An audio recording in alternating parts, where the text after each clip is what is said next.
Hi there, my name is Vidhu and welcome to a new video. India or Bharat is a nation where 48.4% of its population are female, which means that 60.47 crore women live in this country. But we had only one woman prime minister in this country so far, who also happens to be the second woman prime minister in the world. But that is more nepotism than women empowerment. What do you think? We have also had two women presidents in India, and women represent 14.4% of the total members of the Lok Sabha. And according to the Election Commission of India, women represent 10.5% of the total members of the parliament. Women MLAs across all states has a national average of just 9%. And in the last 75 years of independence, women's representation in Lok Sabha has not increased by 10%. So it is in this backdrop that the Women's Reservation Bill was introduced. It was first introduced in 1996, then from the year 1998 till 2003 it was repeatedly tabled, and there were lots of protests and it could not be passed. And then it was again reintroduced in 2008 and once again in 2014. And finally in 2023 the bill has passed and become law. And now it is called Nari Shakti Vandan Adhinayam, or it is the 128th amendment of the constitution. So what is Nari Shakti Vandan Adhinayam all about? Let's look at that now. Modi government passed the Women's Reservation Bill in 19 September 2023 as the first legislation to be ever passed in the new parliament building. And that was such a historic moment for all Indians. It brings 33% reservation for women in all Lok Sabha and state assembly elections.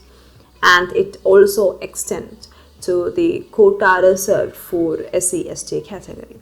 That is, 1/3 of the reserved seats of SC/ST category in elections will now go to women. But of course, the quota will become a reality only after the next census is done, which could mean that the reservation will kick in from 2029 Lok Sabha elections onwards. And this quota is mandated by law for the next 15 years after the commencement of the reservation. Nirmala Sitharaman, who is our finance minister, gave her opinion in an article to the Indian Express, and it goes like this. The representation of female police personnel, accolades secured by our sportswomen on international platforms, the rising enrollment of women in science, technology, engineering and mathematics disciples have all gone up.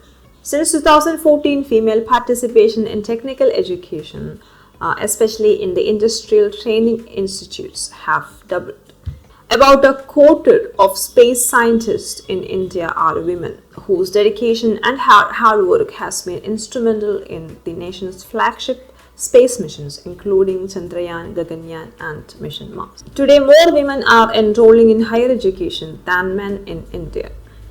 We also have the highest numbers of women pilots in civil aviation, and female pilots in the Indian Air Force are now flying fighter aircraft. The Modi government has reserved posts for women in CAPFs and allowed admission of girls in NDA and Sainik schools. Women fighters now stand to serve as Amrit Rakshaks in Amrit Kal, as mentioned by PM Modi. I read this excerpt just to tell you how women have come to the forefront in all kinds of advancements and the forefront of the nation building in this country. But as we know, we only have 82 women in the current parliament, which is actually the highest number of women's representation ever in our parliament, if my memory serves me right. I still remember when I was in school, we had a debate on Women's Reservation Bill. One of those years I had mentioned before, when they tried to actually enact the bill before.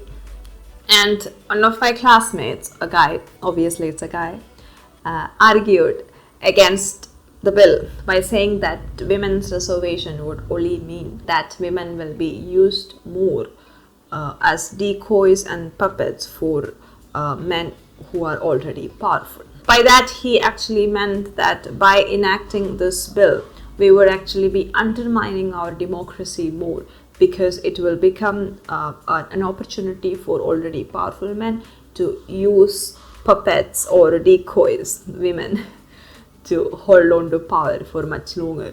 And of course, he gave a few examples for his argument. So then, me, the only feminist, there would be a few feminists back then, but doesn't matter. So I stood up and said that it might be the case now with no reservation and fewer women have the opportunity. But if you give 1/3 of the seats, 1/3 reservation for women, it would actually mean that women would have more opportunity to actually stand in election on their own and win those elections and be part of lawmaking and decision making much more.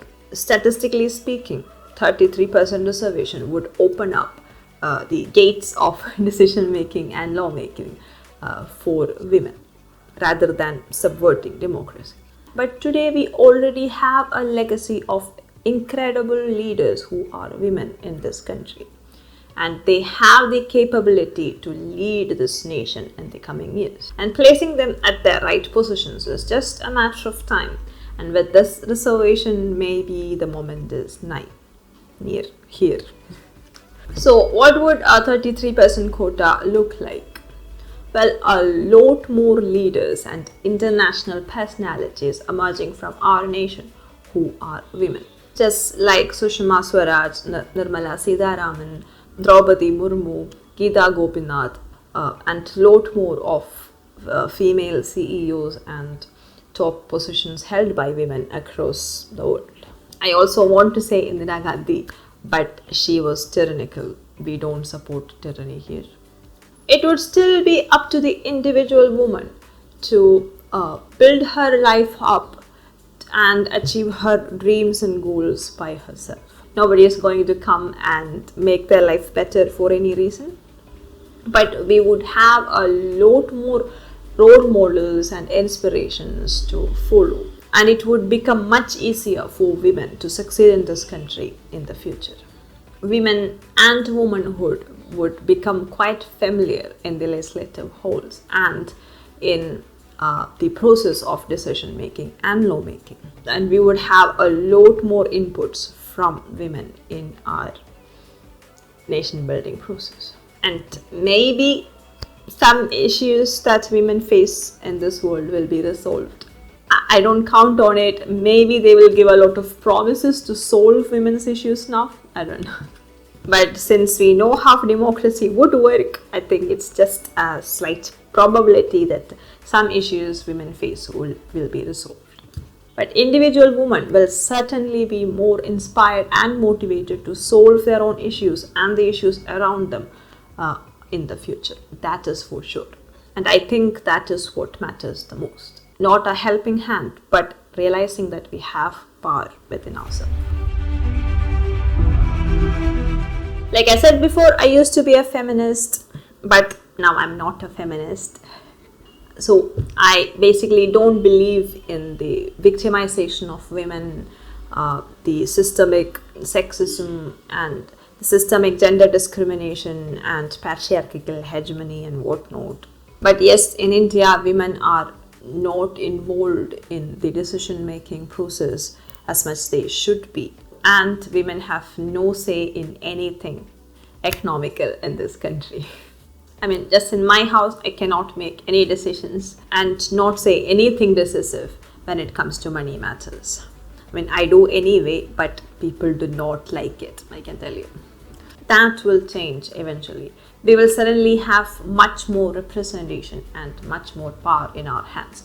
Women will be heard more just because of that kind of representation in decision making. And then what? Because a lot of people would go on to say that this is a big win for women in the country. But is it as much a win as it is a huge opportunity given to a gender? I don't think that women have won anything.